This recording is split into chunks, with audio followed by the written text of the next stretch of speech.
Αλληλούια, δόξα Συ, Ευδεάσιμο, δόξα Συ, Κύριος αναπέμπομενε, το Πατρί και το Υιό και το Αγίου Πνεύματι, και νυν και αεί και εις τους αιώνας των αιώνων. Αγαπητοί τηλεθεατές, φτάσαμε ακριβώς στο 98ο λεπτό του επαναληπτικού αγώνα για την ημιτελική φάση του Κυπέλλου Εθνών και το κρίσιμο παιχνίδι της ελληνικής ομάδας με το Τιμπουρτάν.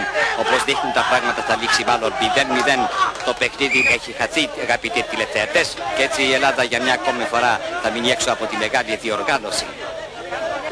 Γιατί οι παλιοί μας προσπαθούν με κάθε τρόπο να κρατήσουν το 0-0. Ο Αμπέμπε Λελέκουα προσποιείται τον τραυματία, ενώ ο Μπιρδημύρης και ο Τσακατσούκας τρέχουν συγκινητικά και τον βγάζουν από τον αγωνιστικό χώρο.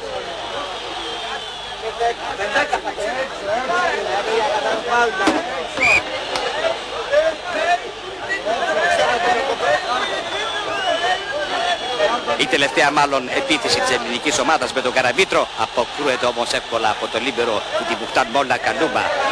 Δυστυχώς, αγαπητοί τηλεθεατές, κάθε ελπίδα έχει χαθεί. Και νυν και αεί και εις τους αιώνας των αιώνων.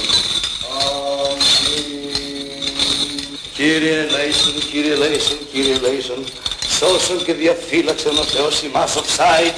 Τη στιγμή όμως αυτή, αγαπητοί τηλεθεατές, γιατί μπροστά ο Κλαπαντάρας περνάει έναν τους αντιπάλους για να τον ανακόψουμε φάουλ. Τον ανακόπτει ο Τάμπα Τούμπα, το φάουλ πρέπει να έχει γίνει μέσα στη μεγάλη περιοχή. Μέσα, ναι!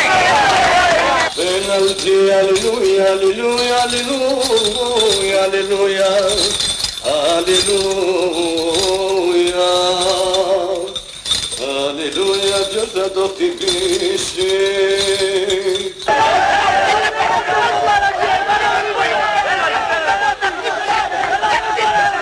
Πέναλτι, αγαπητοί τηλεθεατές, είναι πέναλτι στο τελευταίο ακριβώς λεπτό, κάτι ανέλπιστο, ναι, κάτι ανέλπιστο, η μπάλα στείνεται, είναι πέναλτι ενώ ετοιμάζεται να το χτυπήσει ο Χατζημιζήθρας.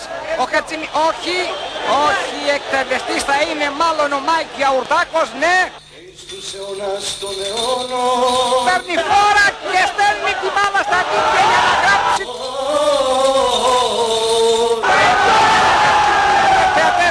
Το τι γίνεται αυτή τη στιγμή στις εξέδρες δεν περιγράφεται. Ναι, είναι ένα αριστουργηματικό γκολ, αγαπητοί τηλεθεατές. Απολαύστε το ξανά στο replay. Ξανά replay. Η Ελλάδα περνάει στα τελικά. Το όνειρο γίνεται πραγματικό της. Η Ελλάδα στα τελικά. Ζήτω το έθνος. Ζήτω ο στρατός. Ζήτω η αθάνατη ελληνική λεβενιά. Η Ελλάδα ποτέ δεν πεθαίνει. Δόξα Συ ο Θεός ημών, δόξα Συ.